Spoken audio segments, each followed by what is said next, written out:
Hey, thank you so much for joining me in my own little corner of the world. I'm so happy that you are here to join me. What a summer this has been already. My gosh, hotter than hot. Hate to remind myself of that. I mean, I've got a little air conditioning blowing right over me, but it's a huge help. But you know what? Kind of not a big help in a way because it's like you can still feel the walls. I mean, they're hot. I mean, like fire. It's horrible. We're in triple digit heat here and then the good old ATL and beyond. The whole South is really baking and so is the East at this moment. So hot summer as predicted. Here I go on about the weather. But where my guest is, it's not so horrible at the moment. They do get their fair share of heat out there in LA. My guest today is Darlene Koldenhoven, and she has come out with a book.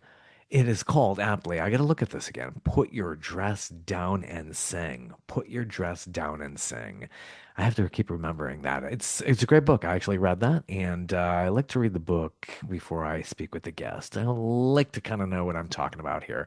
And there's so many great stories in here, and I hope you do enjoy them. She's worked with so many legends from Paul McCartney, Ringo Starr to Lionel Richie, David Gilmour from Pink Floyd, Rod Stewart. The list goes on. It's endless. She was very involved with Sister Act with Whoopi Goldberg and great stories. She's traveled the world over many times. It appears in the Yanni special, which at that point was probably seen by over 1 billion people, and it's there forever, probably on YouTube. And she was very, very recognized for that because her singing is absolutely off the charts. A great soprano, and excellent book. Wherever you can get those books, go out there and get it and look up Darlene on all those streamers. She's got CDs out there too. Website, as I'm looking here, it's Darlene Koldenhoven, Koldenhoven, has that Dutch background there, .com, darlenekoldenhoven.com. And great stories about her upbringing and how she came to be. What a talent. Really, really smart. Very, very humble about it too. Says, "Oh yeah, I like to ask a lot of questions, but you know what? I'll tell you something, man. Very smart, incredibly smart, and very gifted, and very talented. Great. I hope you enjoy this episode. See you on the other side. Hello. Now Yes. I got a different Oh, screen. how can we not have this camera with this lovely background? This is Ta-da! lovely. Oh my gosh. What kind of piano is this? This is a 1970 Baldwin before Baldwin sold out. So it's a real Baldwin and it just sounds. Wow. If you want, I can play a couple seconds to first track on the album. So Nice, nice. Do you need to have a regular tuner come in and deal with that? And these days, so many of these artists have electric pianos and they don't even deal with that. no, I I have this is the Baldwin here in the studio. I have a Steinway in the house that I'm babysitting that I recorded the album Grand Memoir on a 100-year-old Steinway. I have them tuned every 6 months for the health of the piano and the sanity of the person playing the piano. There are things that you musicians or magicians hear that most of us can't. It's so incredible. It's like the sixth sense that you all have. That's true. It In really my is. book, I call it having big ears. Yes, yes. That- And the new book is out wherever you get those books and wherever they're sold. I love that cover. Yeah, So there's a whole story about that, about the title of that book, and you could let us all know about that. It's really interesting. It goes back to your childhood, which was filled with a lot. It's just there's so much to unpack there. It's just so beautifully written in this book, and the title of it is just really incredible. Where it came from. you want to know where it came from? Oh That title? yes. I'll tell you where that title came from. As a little girl, and Yes, yes, I was 3.5, looking quite a bit like the little girl on the cover here. I don't know if you can see it. yeah, Let me hold it yeah. up. I love that cover. Da, da, da, da. That's really Yeah. me, and that's what I look like at 3.5 at this story I'm about to tell you. So, my first solo appearance was at 3.5 in church on Easter Sunday morning. I could sing in tune, no problem. I could hold my part and row, row, row your boat, no problem. But when I got on the platform and saw 200 people staring at me, my shyness kicked in and I took my dress and I lifted it high over my head so I couldn't see them. At which That's point, true. there I stood in all my glory, right? And my mother comes rushing to the platform. Darlene, put your dress down and sing. That's where it is. Hence the story. Yeah. Okay, And I'm ready now. And away I went. And I thought, gee, singing like this is so much fun, you know. So since then, I learned how to keep my dress down when I sing in public. And by taking the action of putting my dress down and singing, I overcame my shyness because I never was afraid to sing in front of an audience ever again. So, yeah, and what a childhood it was. I mean, just filled with so much and good stories and not so good stories, and like a lot of us have had. And you grow up so much, but it's just amazing to grow up in doing what you really love and what really was so much a part of your life. And I think that's just so important. It's an yeah, incredible journey.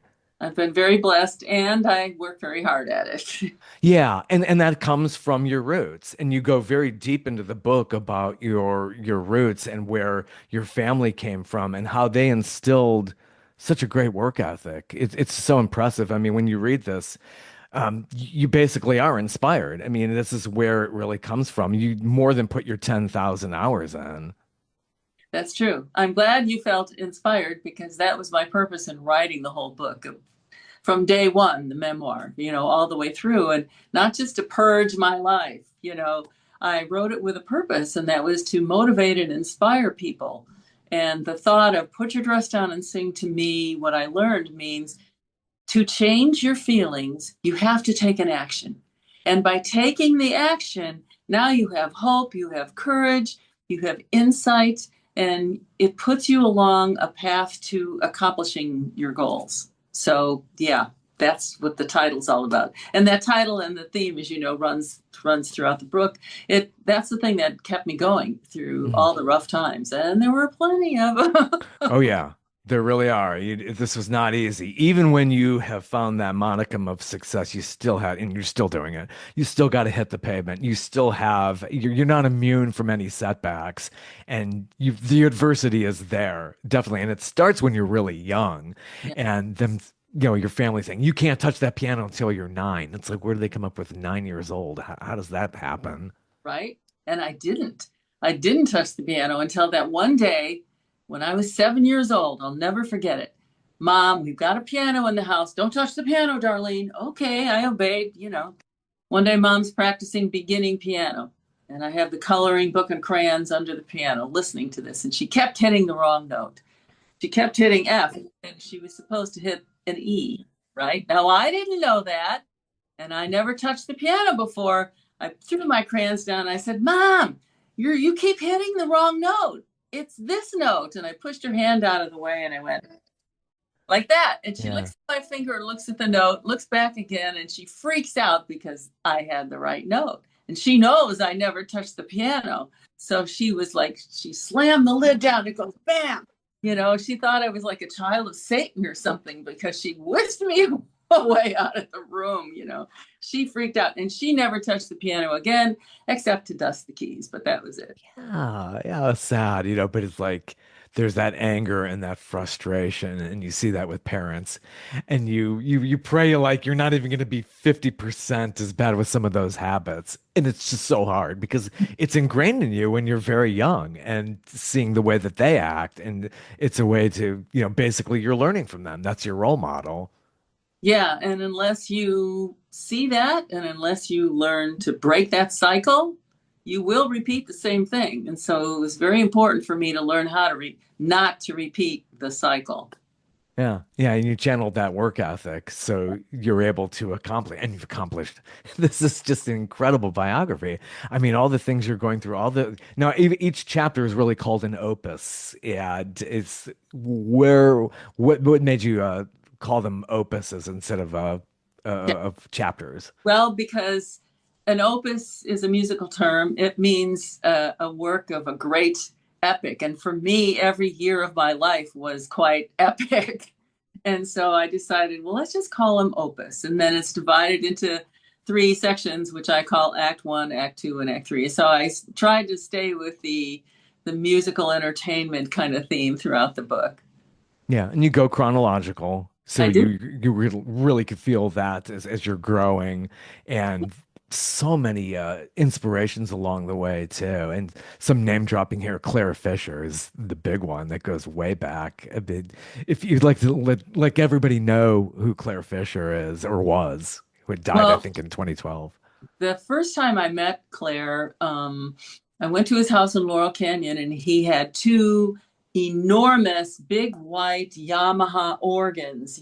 Two rows of keys, pedals, huge things, and they were quite novel in the day because they also had sounds on them that sounded like a bit like a synthesizer.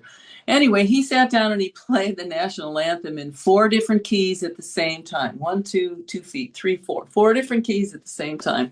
And it blew my mind. For the audience, you really only play a song in one key at a time. So for him to do four keys was quite phenomenal. So he was an amazing composer, pianist, arranger. I mean, he was really, really incredible. And I just learned so much from him. And so when I moved from the south side of Chicago out here to Los Angeles, I was about 28 years old. I think it was 1978, 79, somewhere in there. Mm. I met him pretty much right away. And his record label was said, Claire, why don't you add some singers to your instrumental things? And that's the key to success, Bob, is when you have preparedness meets opportunity. And Hmm. bam, there it was. And I helped him get some singers together. And the first album we recorded, I see on my wall here, the first Grammy nomination was 2 years later, 1981. And the second one, 1982, the third one, 1986. And then, of course, we won the Grammy in 1987. So Claire, having that relationship with Claire helped launch my career here in LA. Plus, he knew that I could sing like ridiculous high notes like that. And so he did all the arranging really high, which was unusual, but it had a certain sound that was thrilling, as he put it. The Mm. hairs would stand up on his arms and stuff when I'd go up in the real high ranges and stuff like that. So I had a reputation in town for having a big range, like 5 octaves, and a versatile singing voice, and I could sight read really well. And that's what helped me become a studio singer first here in LA, singing on over 1,000 recordings, movies, records, albums, commercials, big names, which was real fun. People I've always dreamed of singing with someday, and then I get to do it. So Oh it's my gosh, it's a who's who. It really is. I'm just so impressed in thinking that just getting to work with Paul McCartney, who's just like one of the biggest idols of millions, and to have that moment there is just absolutely exhilarating. It's just to have him like, yeah, performing at that point, it just had to be just incredible. Yeah, that I'll never forget that because, as a teenager, it was like the Beatles first came, Yeah.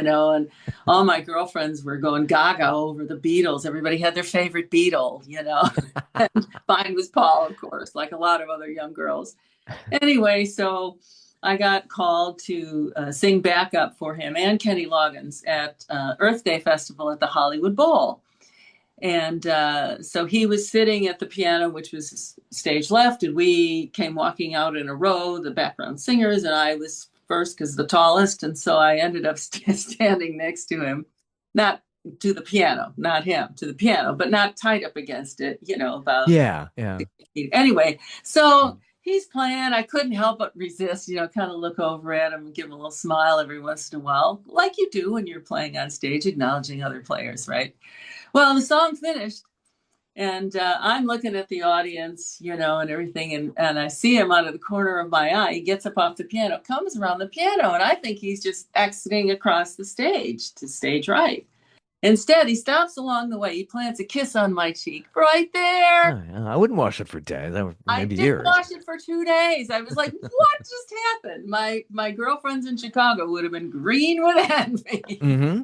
And you remember the Beatlemania so much. To me, it was just kind of legend. Just growing up, I knew I was a huge Wings fan. I know it was the same guy who was in the Beatles, and not until they toured, and 50 years ago they toured as Wings. It was like, oh my gosh, I just love this guy. It's just like the soundtrack of my life. And you've worked with so many people in the generation, and they're all part of your generation. Is just entertained us. It's just like they always say, it's a cliche. It's the soundtrack of our lives, and you're definitely all part of that class. It's just, Yeah. at least my generation. Yeah. Well, thanks. I mean, the other big Yeah. one for me back then was Pink Floyd. When Oh I my gosh, yes. Yeah, when I heard Dark Side of Mm. the Moon, that was one like, someday I want to sing with them, Pink Floyd. And then I get a call to contract two other singers and go sing on Pink Floyd's album, A Momentary Lapse of Reason. And we did three songs in three different sessions. Rock and roll sessions always start at 9 or 10 at night. That's the time. Even when we did Mhm. Rod Stewart, it was 9 or 10 at night. Why do they go so late? That's when the inspiration is. They can't do mornings. Exactly. So that was great, meeting all the guys, that were in the band at that time, and Rod Stewart too, meeting him in the session. I mean, Ringo Incredible. was at the session and at his session that I sang on, and it was really cool. We always sing really great. We always bring our A game. But when the artist is there, because they're not always there, Right. when the artist is there, you just get this extra urge, Mhm. extra uba to do even better than you could possibly do, and it's very exciting. Yeah, that makes a big difference. And I know a lot of these artists, and I've talked with a lot of backup people, background singers, and all of that. And the big misconception is like, oh, you talk with so and so who worked with so and so. It's like, yeah, but they weren't in the studio the same day. So much goes into production. I mean, that they're Right. mixed together. The geniuses on the boards are bringing it all together. They're not necessarily there, together with that person live. So, but Ringo Starr did. Time Takes Time is the project that you worked on. Yeah, time takes time. That was Yeah. Yeah. Yeah, wonderful. He just seems very fun too. I mean, these guys came from that like Liverpool kind of blue collarish background. So it's like they're everyday people, even though they're major mega Right. legends. Yeah, that's true. They are everyday people, and in most cases it's really wonderful to meet your celebrity star. Occasionally, I've had it where people are like, "Oh, I wish I wouldn't have met that person." Don't meet those heroes. Right. Not every single time. No, But very yeah, rarely. I wouldn't name names. No, we won't name names. Very rarely, but generally speaking, they're all very, down to earth and cordial, and like they're just, yeah, they're people. They were made into stars, but Yes. they're still human beings. At the end of the day, it's a job, right? It's your That's passion. right. You love it. It's legendary. It's for all time. It's recorded for all time. But the whole thing is the performance. It's still work. And y'all make it look easy. And then people think, oh, yeah, I could be a star. It's like, oh my gosh, there's so much that has to go into that. Yeah, a lot of work behind the scenes stuff. Vivid practicing daily. I mean, even Rolling Stones practice practically every day. Hmm. Oh, and Mick Jagger was always saying even after a show, especially the days off, he'd go down in his basement and he'd sing the show, just sing through the Hmm. show. And I tell my voice students that too. And I think that's the thing with a lot of people, two things. You have to be persistent and then you have to prevail. You have to plan and prevail and be persistent. Never give up on your dreams, which is the other theme that runs through the book. You don't give up, just keep working at it. And someday some great things are going to happen along the way. Yeah, having the talent is wonderful. Having the artistic talent is even better. But it's that discipline, and artistry is nothing without the discipline. I think Graham Nash once said that. I always love these interviews and stuff. But yeah, Yeah, that's really, really true. It's just, you have that discipline. It was instilled in you, and your father was in the military. So you get that discipline from that. And he died very young yeah, from the stuff that he probably, affected him from the military service as well. And you go into that, and just a beautiful story about how things had come around years later, getting the valor and all of that. yeah. His Distinguished Service Cross, he had Silver Star, Bronze Star with Valor. He was Mm. a real Army hero. you know.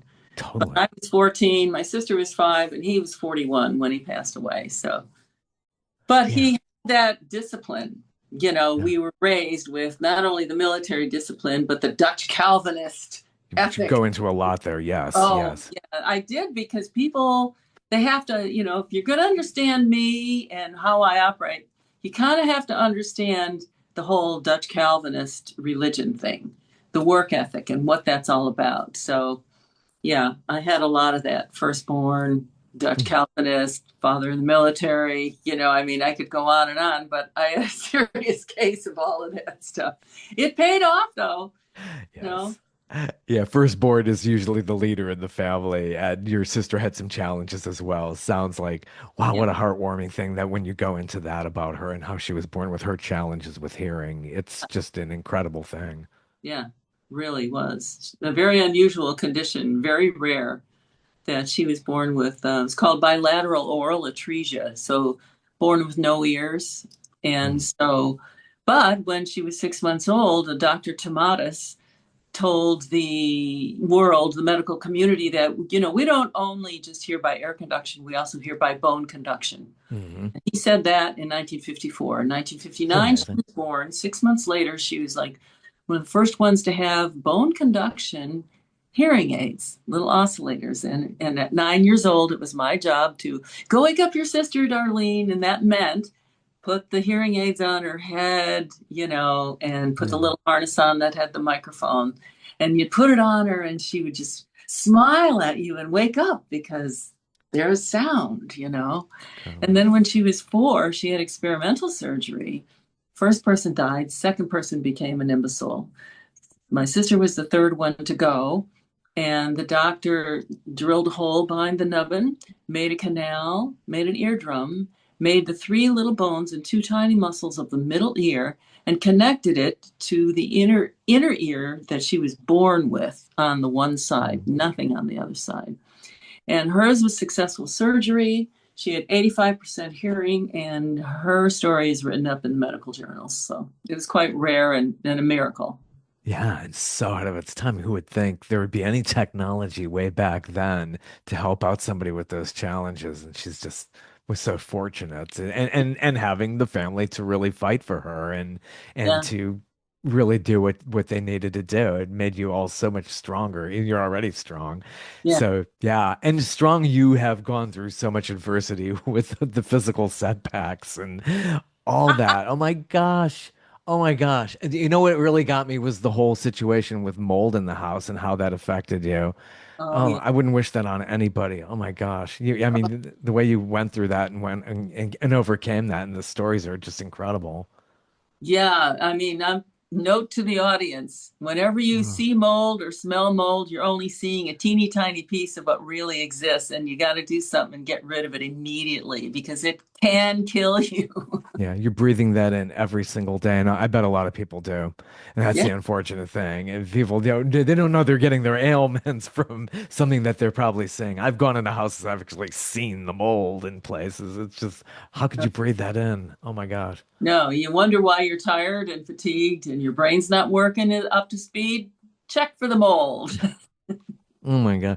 And to deal with the healthcare and its challenges, and you hit a little bit on that and, the cost of it. And, okay, I'm in the union, but it's not really covering it. Then insurance is giving you all kinds of issues. This is everyday problems. This is somebody, you've been up on the stage, you've met some of the biggest legends in the world, but Yeah, you're dealing with things that every day, everybody, all of us are dealing with. that's right. That's 2 reasons why I put those things in the book.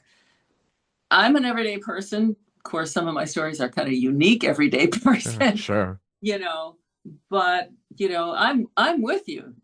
I may be up on stage, I may have a Grammy and 3 nominations and #1 records and #4 on Billboard and a lot of different things, but I'm a real person battling all this stuff along with everybody else. So I hear you, I feel you, I have respect for you, and put your dress down and sing, you'll get through it.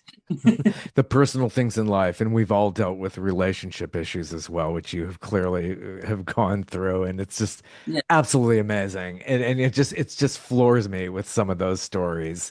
of dealing with so much misogyny too. I mean, which was, we're Oh, much more aware of it with Me Too these days, but back yeah. then, oh my gosh.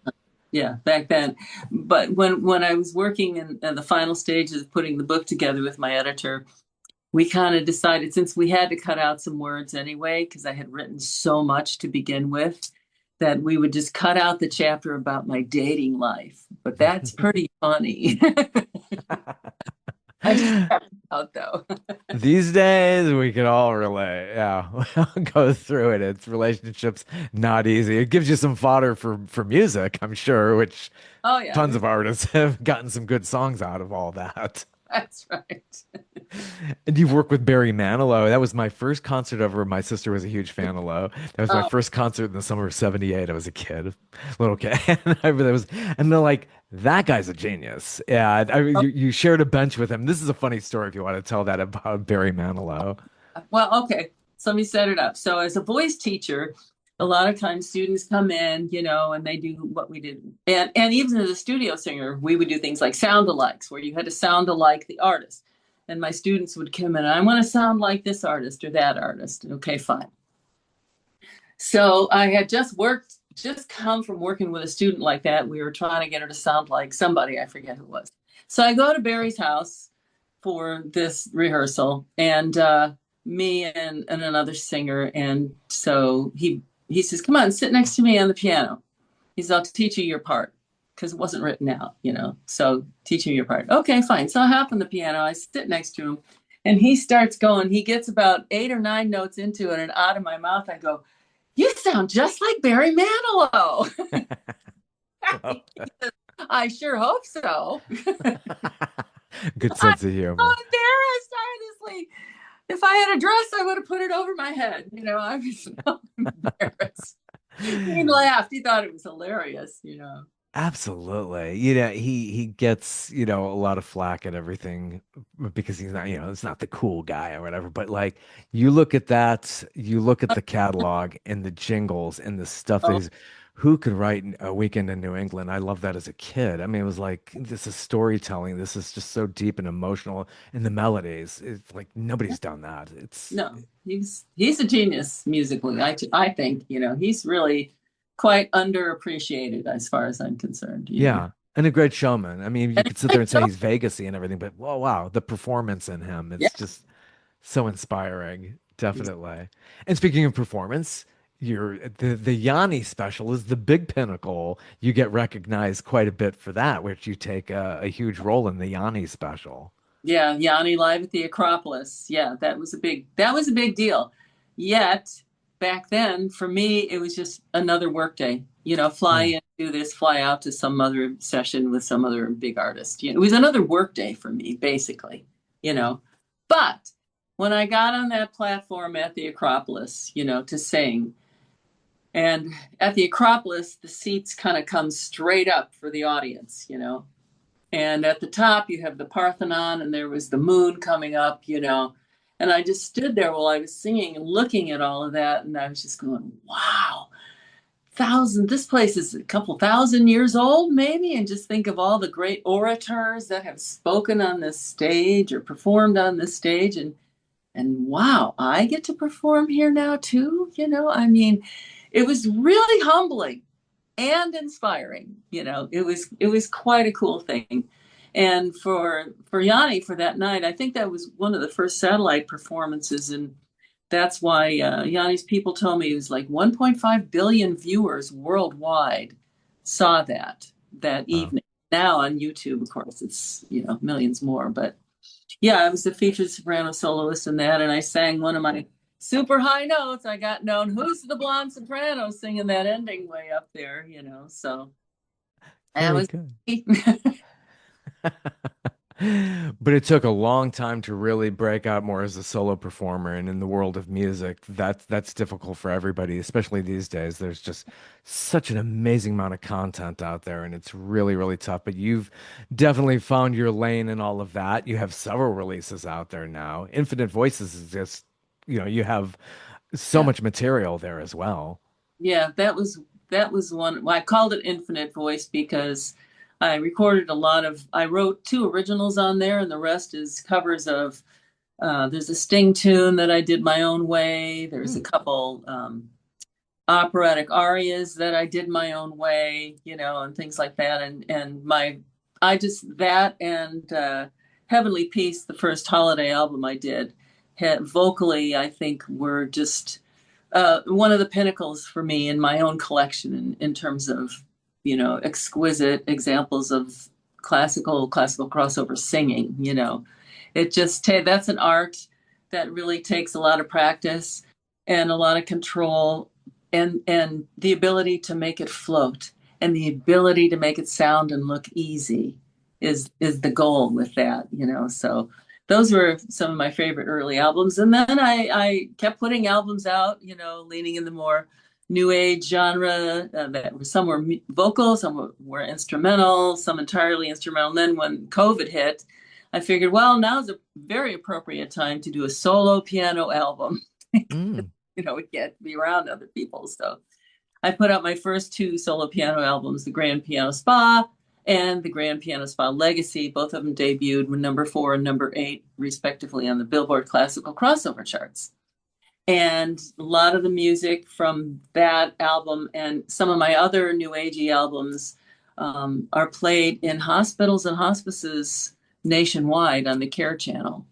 Mm. And the funny little story with that, while I was wrapping up the book, that's why it's in the coda section, the end section of the Coda. book. Coda. I'm Yeah. still going through stuff. And 2 days before I was supposed to record a grand memoir, I fell and broke my wrist. My And so I'm gosh. in the hospital, and while the nurses are wrapping it all up and everything, they said, "Oh, you're a piano player, huh? Boy, I wish I could hear your music."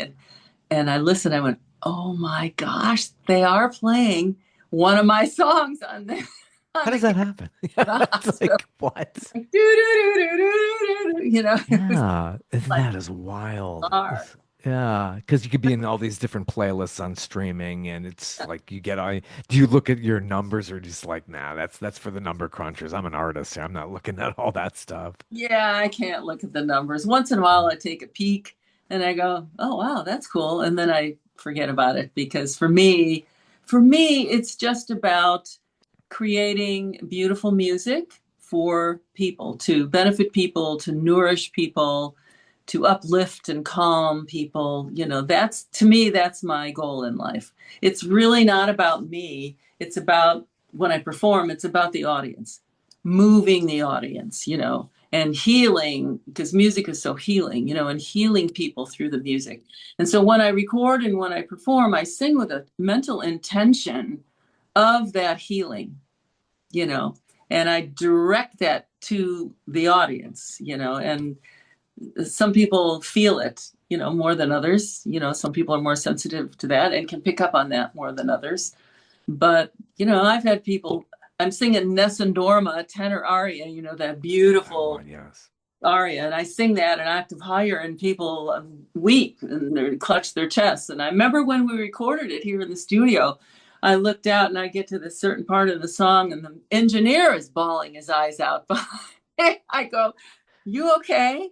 "Oh yeah." He goes, "It's just so beautiful. I don't know. I just felt this wave go through me." Yeah. It's the little musical wave. I did a feature on an artist who works with Billy Joel, and they would give him 3 minutes in the Billy Joel shows to do Nessun Dorma.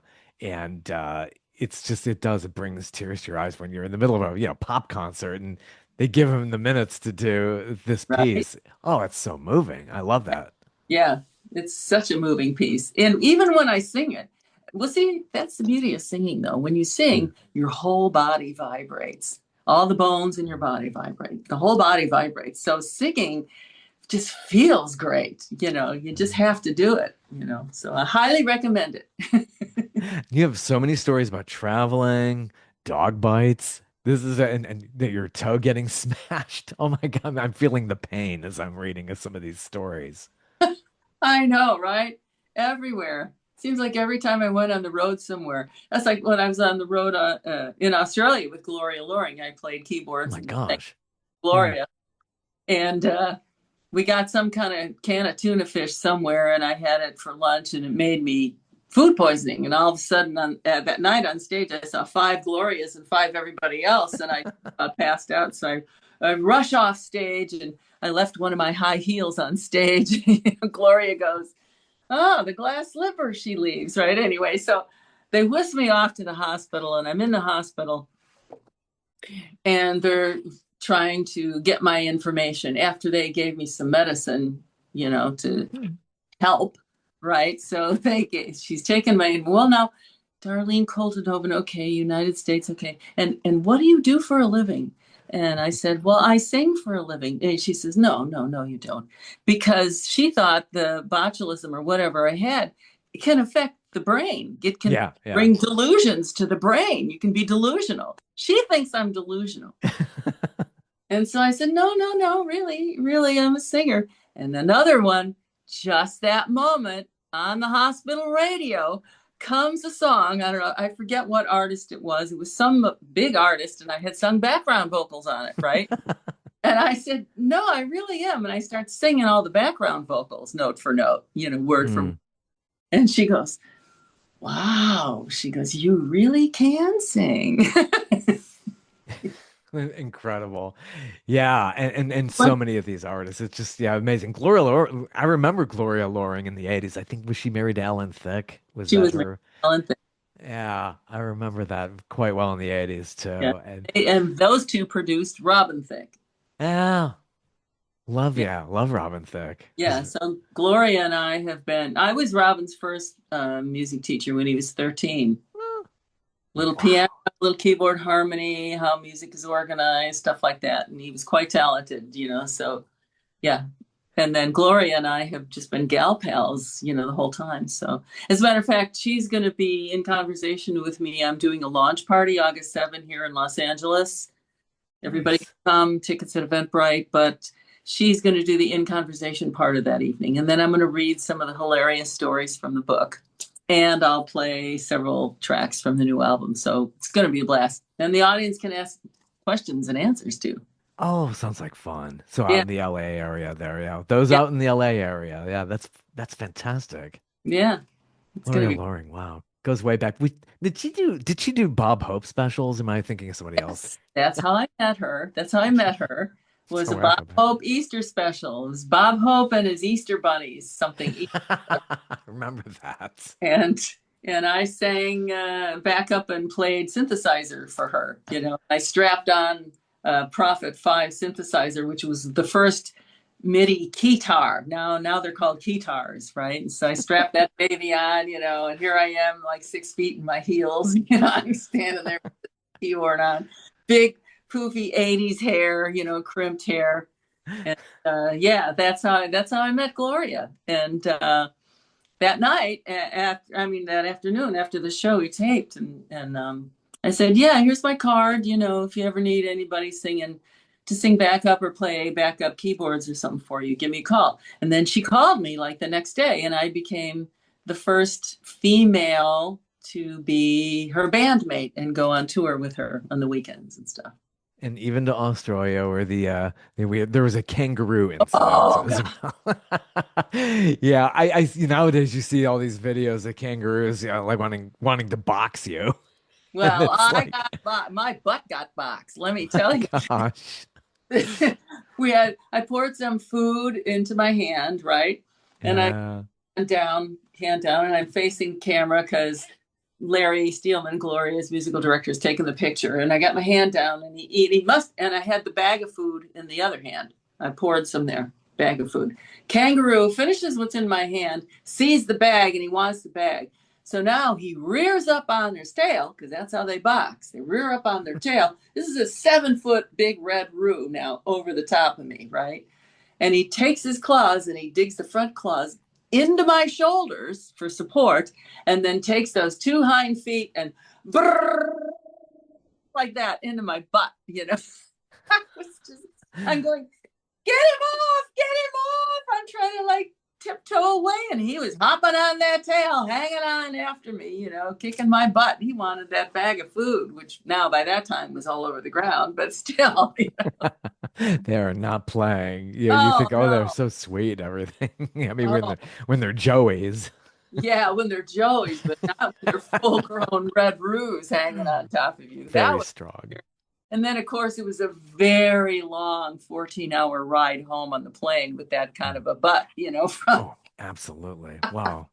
More than pay your dues, still do. It's just really, really nice. Now, you have done a lot of film and TV work as well. Yeah. Sister Act is the big pinnacle of this book, and in getting to work with Whoopi and that whole gang, and the opportunities you got from the creators of both those films. Yeah, that was really something. I mean, how I even got the part was kind of funny too, but working with Whoopi was great.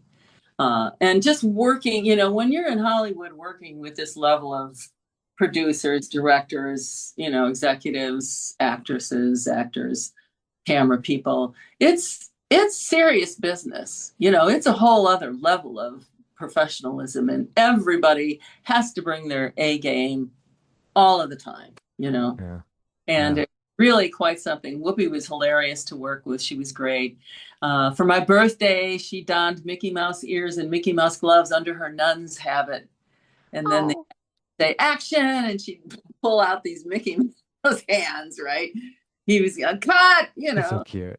It was very cute. And then she bought champagne and pizza because it was my birthday for the whole, cast and crew that day. So she's really sweet. That was nice.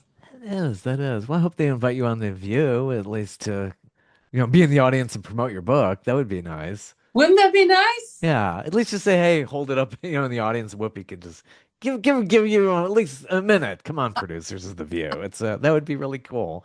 I could see you being there. Yeah, thanks. It was fun when we did the 25-year reunion. She had us back. And you had there, yeah, That yeah, was fun, you know.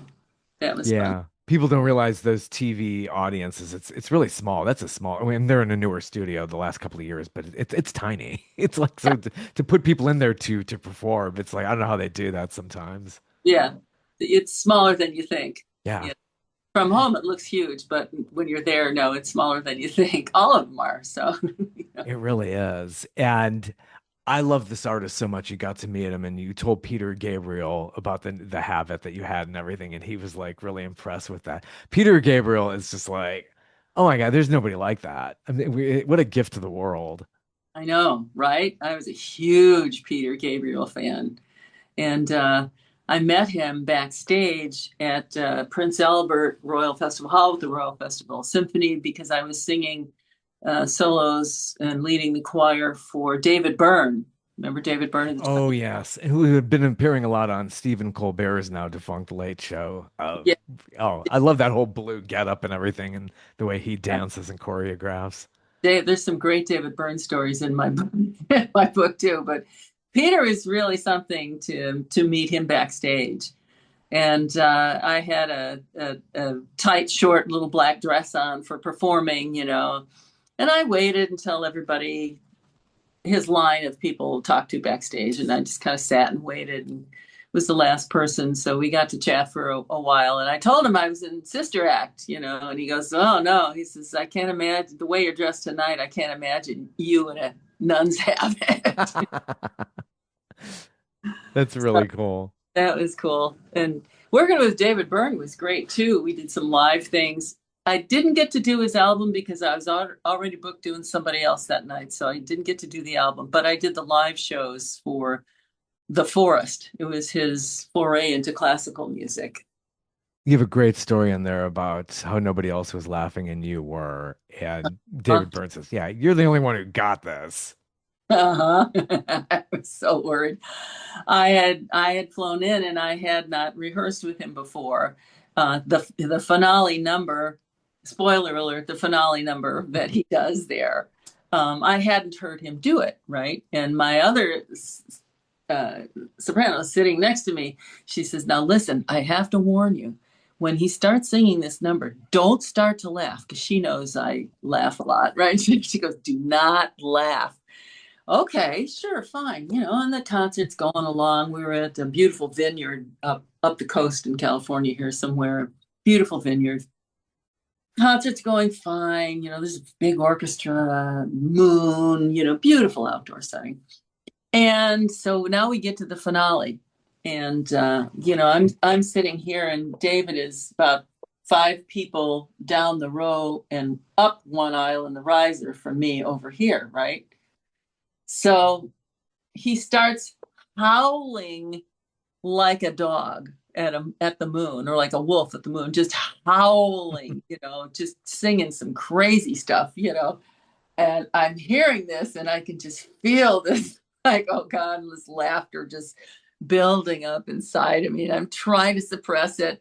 And I start giggling, and my girlfriend's pinching me. She's pinching me to stop laughing. And of course, once you start laughing in church, you can't stop laughing, right? So it was like that. And now I'm laughing, just, I can't control it. My body's like, and I thought, oh, geez, and I see him out of the corner of my eye, and he sees me, and I'm thinking, oh man, I'm going to get fired for this. I just know it. So I went backstage after the show was done. I went backstage, and just a couple of people in the orchestra in front of me were kind of had smiles.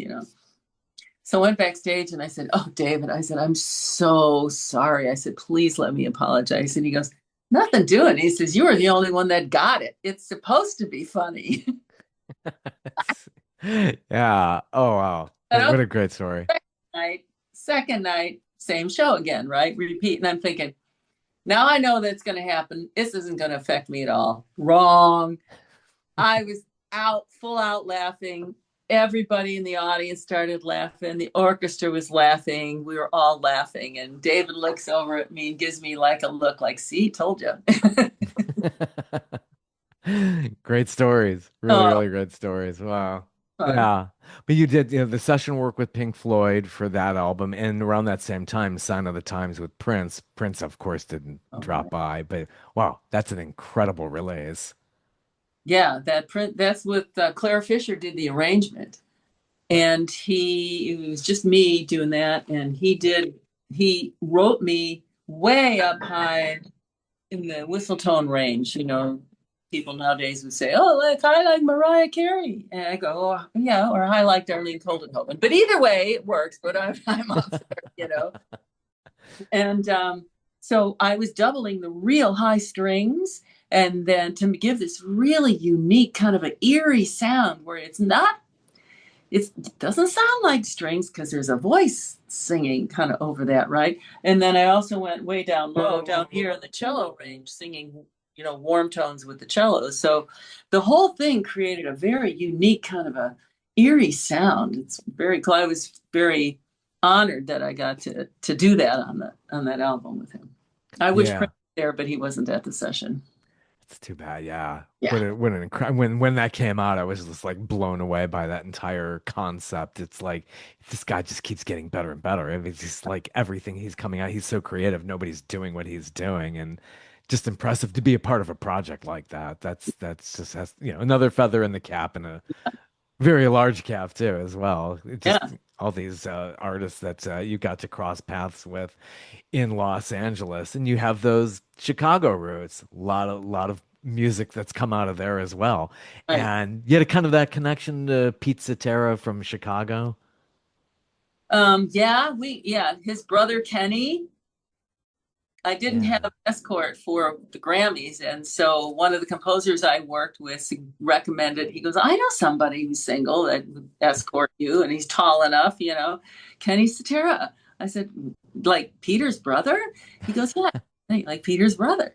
Okay, so Kenny said, "Oh yeah, sure, I'd love to." So he was dressed in a tux and me in my gown, and away we went, and happened to win the Grammy that year.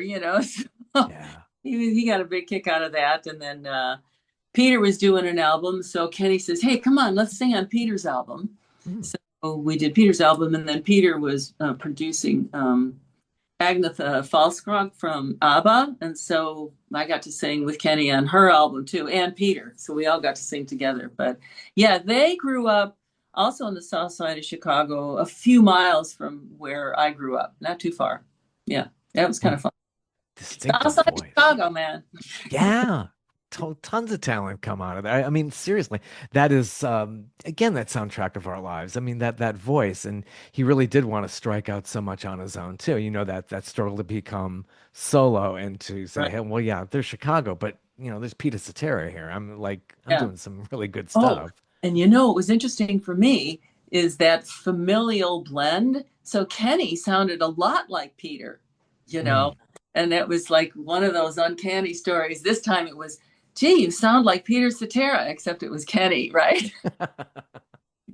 Oh, that's wonderful.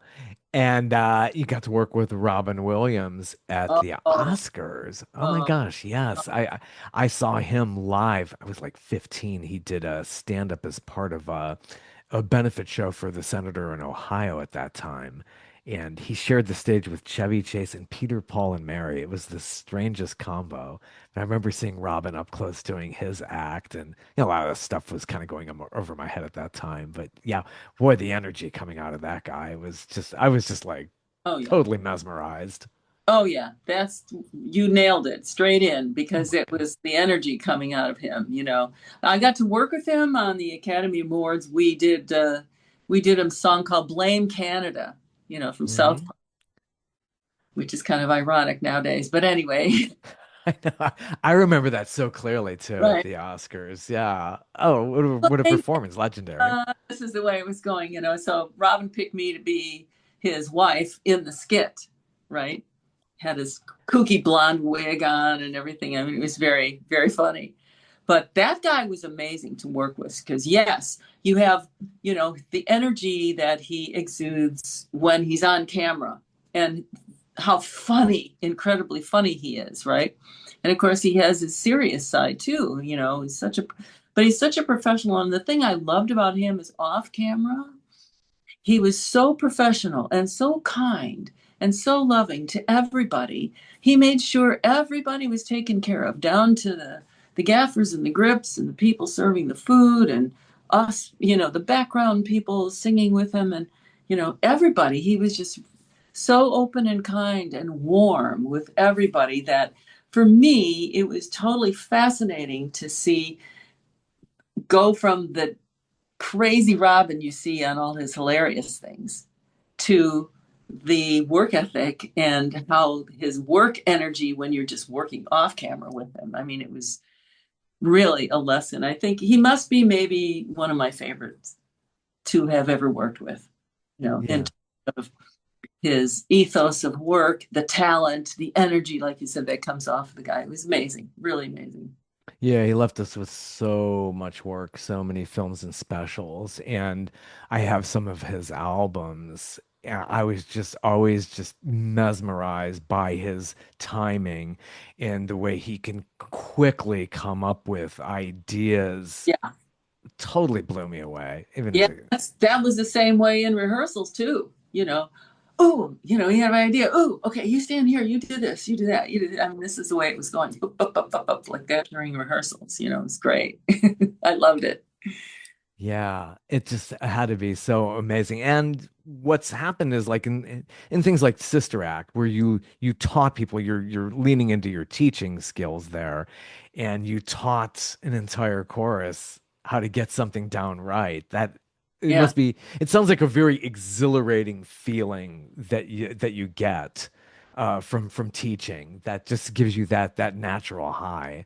yeah, it is quite a high. I mean, I love teaching. You know, conducting and teaching, whether it's a group like as you know, Sister Act, you know, or private students like I have. I started teaching when I was 19, and I've always taught a little bit throughout my whole career. Later in the career, now I'm teaching, you know, taught more and things like that.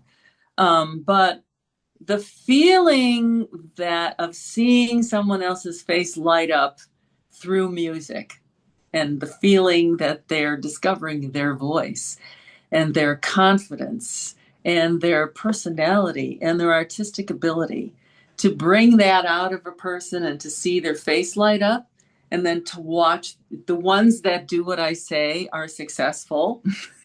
Like Hmm. you got to practice every day, dude, right?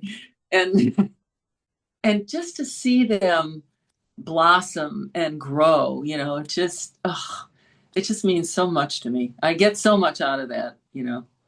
Yeah, and that's so important because these people who want to follow their dreams, and it's not an easy field, especially these days.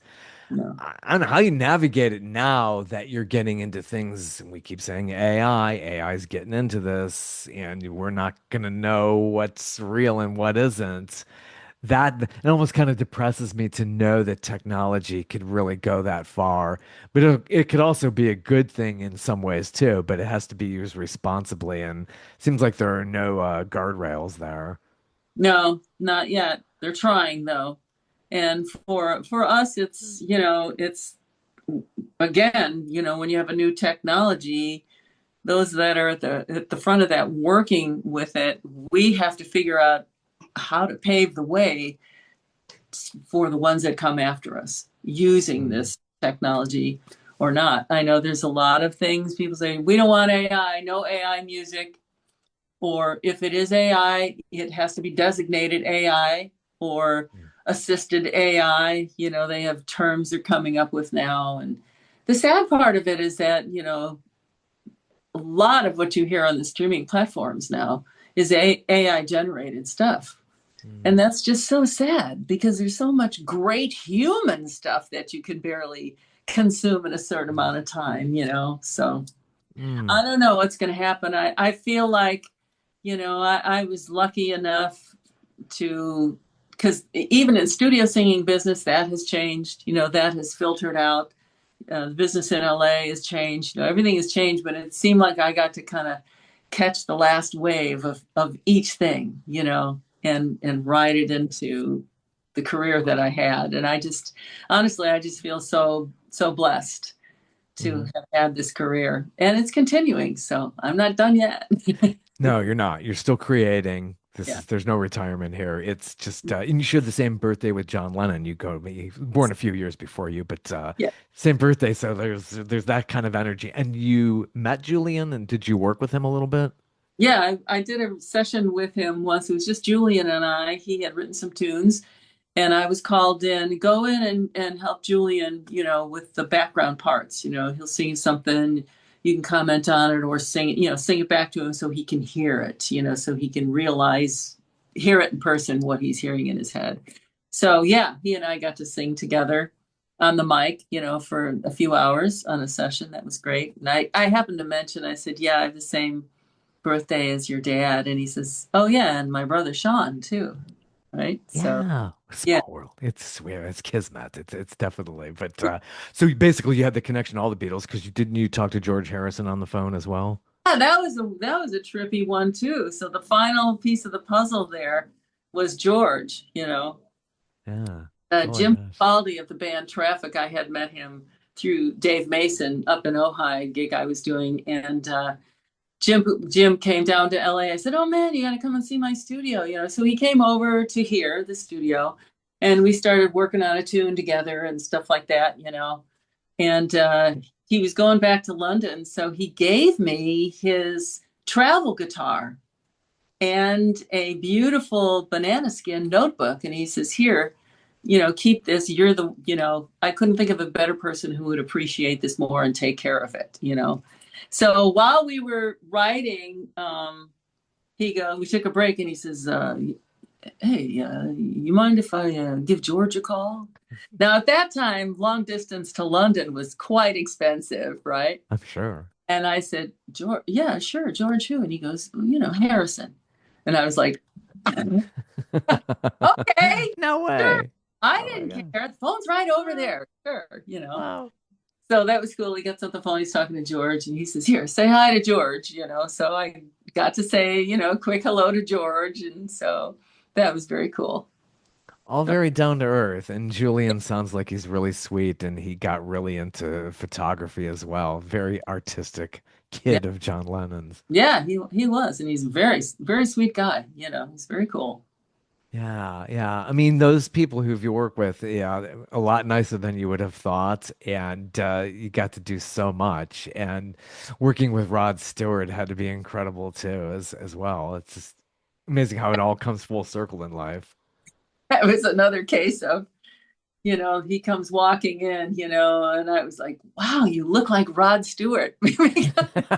Well, yeah, it's very iconic too. You think, oh, well, is this a live wax figure? I mean, because he's just, that rock I, star is way out there. I know. So yeah, Rod is like, yeah, you look very much like Rod Stewart, like you'd ever imagine. And there he was, so he was Yeah. cool, very cool. Yeah. So going forward, you want to keep creating music, keep teaching, anything different on the horizon you want to do in the future? I don't know. Some people keep telling me that they're going to make a documentary out of the book or something. I don't know. I've yet to see that happen, but if somebody wants to do it, sure. Yeah, I don't know how that would be But done. I don't know. I'm honestly, I am very happy creating music and helping people reach their goals and dreams, in the music and entertainment business. I'm very happy doing that. I feel Yeah. fulfilled and satisfied. And, you know, I'll enter in contests, and it's always nice to win a couple of awards here, you know. But Very true. But getting the Grammy, I just love that. One of those very iconic awards. yeah, I don't know if you can see, I got it hidden back here in I put Very mine on cool. a pedestal to make it look bigger because in 1987 Grammys were only this big, Yeah. way smaller than they are now. And in my era, we would call them pencil sharpeners because remember they used to have those Grammy pencil sharpeners, We grind. or That's the little single ones that had the little Grammy horn on it, and your little pencil sharpener. that's so awesome. Well, hopefully you'll get to attend more award shows and see more iconic people and work with more iconic people as well. It's just Hopes, you're all still creating. It's just like, yeah, and I'm so impressed. Paul McCartney just came out with another album. It's beautiful. Just these people are still going and creating and not just retiring. right. That's what inspires me too, to see all those people still going at it, which Yeah. which is great. That inspires me too. So I'm keeping my fingers crossed. I'm going to enter the album in the New Age Ambient or Chant category of the Grammys this year. I'm also entering the audiobook version of the book because I did all my own narration. Oh, wow. Music from the album is in the audiobook, and I added some sound effects. And actually, I did my own recording, mixing, mastering, editing. I did it all myself. Wow. I don't Yeah. recommend that though. It's a lot of work. So just Really smart here. I'm telling you, you're not just a performer though. The thing is, you know all this technical stuff as well, and you must have had an aptitude to be able to teach yourself all these things. You know about microphones and a lot of the technical things. yeah, yes, but I know how to ask the right questions to get the right answers. To learn from and learn from the best. Hmm. That's key. Ask those questions. Yeah, never be afraid. That's so cool. Anyway, well, thank you so much for joining me today, and best wishes sitting down with Gloria Loring. Yeah, we're Awesome. fun. We're gonna have fun. So, if any, I love to talk to people. So if any of your audience they can contact me through my website, darlenekoldenhoven.com, and they can learn about when everything's coming out and get the tickets to the launch party and all that stuff is there. So it's quite a bit. Oh, you know what else? There's over 300 career pictures Mhm. in the book part, in the memoir part of that. So people might get a kick out of perusing through some of those too. Yes, great photos. Absolutely. Thank you. Have a good one. Best wishes. Thanks Take for care. having me on. This has been so much fun. Thank Thank you. you. Take care. Bye-bye. Bye. Thank you so much for joining me. Wow, wasn't that fun? It was. It was. I have to admit, what a great conversation. Thank you so much for stopping by. I hope to see and hear from you all very, very soon. Take care.